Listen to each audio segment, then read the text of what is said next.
everyone, my name is Zoe, and welcome to my channel, Beauty Through the Eyes of Zoe. So I'm going to start off with what this channel is about.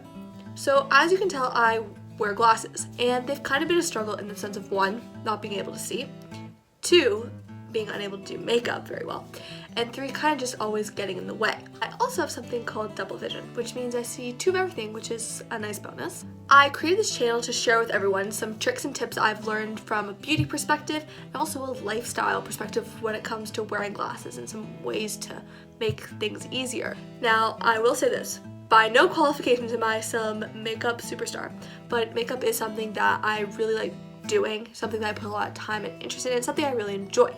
So I just want to share that with everyone out there that wears glasses, that there's hope, that you don't have to sit there and struggle all the time, that there are ways that you can work around it. So for today's video, I'm going to be sharing some tricks and tips when it comes to eye makeup. For me, eyes are always the hardest part because you're not wearing your glasses, so you can't see what you're doing. So I have a few tricks and tips that will hopefully make things easier for people that wear glasses, and I'm excited to share them with all of you today. First trick I have with eye makeup is definitely the mirror. So I like to use a magnifying mirror because it just makes your eye look a lot bigger and it's a lot easier for you to see what you're doing. This is a 12 times magnifying mirror. I just bought it at Winners. The brand is Danielle, and it works pretty well. The only downside is the company did put the sticker on here, so there are some sticker marks, so be sure to get one that will not have stickers and marks on it, so it'll be way easier to see. The first step to any makeup routine is eye primer. I'm going to be using the Revlon Photo Ready Eye Primer in shade number 3. I really like this primer because of the head. It's much like a paintbrush, so you can sketch out your idea first before you actually blend it in. So I'm just going to apply the eye primer all over my lid, and the nice thing about this is it doesn't have to be perfect because it matches your skin tone. Then I'm just going to blend it out.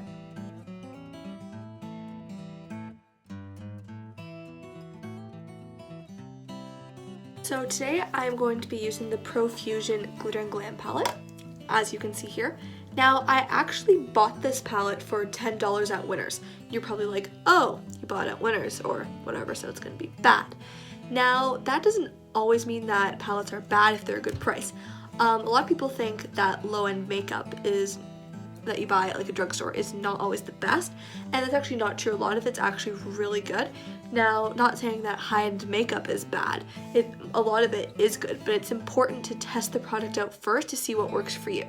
And for this palette was $10. I could probably get a palette similar to this at Sephora for $200, This palette works for me, and that's that. So out of the palette today, I'm going to be using the shades Poppin' Bottles, this shimmery shade here, Starburst, Terracotta, Rust, Showstopper, and Burlesque. Throughout the process, I'm going to be teaching you guys some brush techniques that I find work well and that are a little bit easier and easier to blend as well, considering, well, you can't see, at least in my case. If you're watching this because you just want to learn how to do makeup and you don't have glasses so you can see, some of these techniques might not be the best for you, but they do still work. I'm going to start by using the color Starburst on a fluffied angled brush. I'm going to have it on my crease pointing upwards and moving it from left to right. This is easy because all you have to do is find your crease and then move it side to side, which requires very little vision. Then I'm going to go in with a short rounded brush using the color Terracotta to deepen up the crease.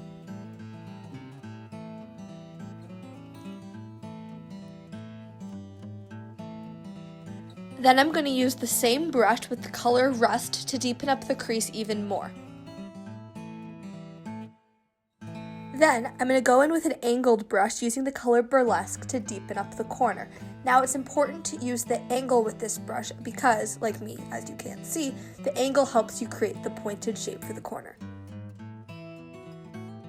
Then you're going to use a fluffy blending brush to blend it all together. You don't have to be able to see to do this step. Now we have to put color on the lid. You can use any brush to apply the color Showstopper to the outside half of your eyelid. It's easy to find because there's no color there.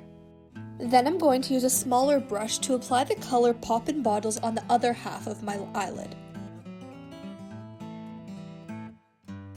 Then I'm going to use a super fluffy blending brush to blend the final look together.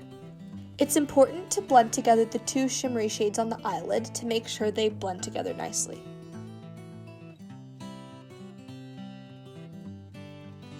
If you need to do any small touch-ups, you can go over your frame to add any color necessary, and then we have the final look.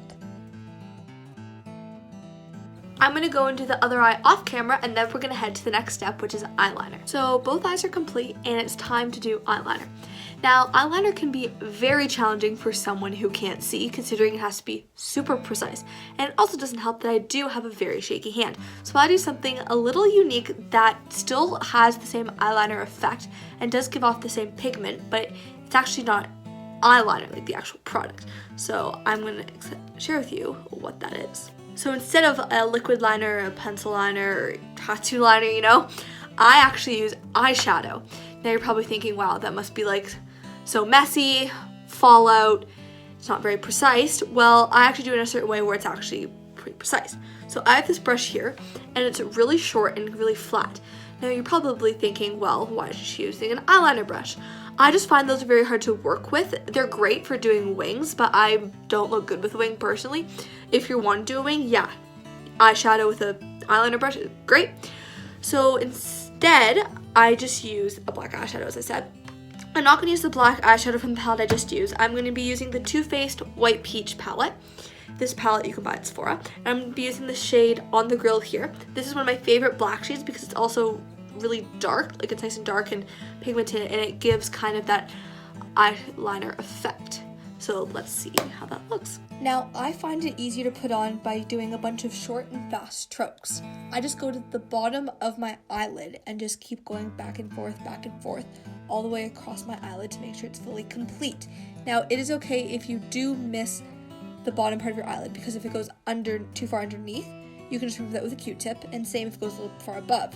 You can use a Q-tip, and also if you completely miss, you can just blend it in with your eyeshadow. So I just went ahead and I did the other eye off camera, which brings us to the next step, which is mascara. Now, I find mascara pretty simple to do given the fact that your lashes are pretty easy to find. They are not too close to your face, so even if you do miss, it won't ruin your look by getting mascara. Sometimes you can get it a little bit up here, but that is easy to remove. I do like to curl my lashes first because I find them a little easier to find and it just gives it an overall nice effect. I will not be using fake lashes today. The mascara that I'll be using is the NYX Worth the Hype mascara. I really like this mascara. It gives a nice volume and it's a nice dark black. To start off, I curled my lashes using a Revlon eyelash curler. Then, I applied the mascara starting from the bottom of the lash, moving my way up to the top, going in wiggly side-to-side motions. Then, I did nice long strokes to make sure the full lash is covered. I did do the other eye off camera. A trick when curling your eyelashes is if you don't know if your eyelashes are in the curler, just do a slight tug. If you feel a pull on your eyelid, then you know you have your lashes. Don't pull too hard, you don't want to rip your eyelashes out. So here's the final look today. I'm absolutely in love with the color combo, and I hope you guys learned a few tricks today when it comes to doing your eye makeup. So that is it for today's video. Thank you so much for watching. If you liked the video, please give it a huge thumbs up. Also, please subscribe for more content. If you have any questions or video ideas that you want me to do, please leave in the comment section below. My Instagram is Beauty Through the Eyes of Zoe. I will leave the handles down here, and I will be posting when the next videos will be uploaded. There will be one video a week, and I will let you know what time those will be posted. Thank you so much, and I'll see you in the next video. Bye!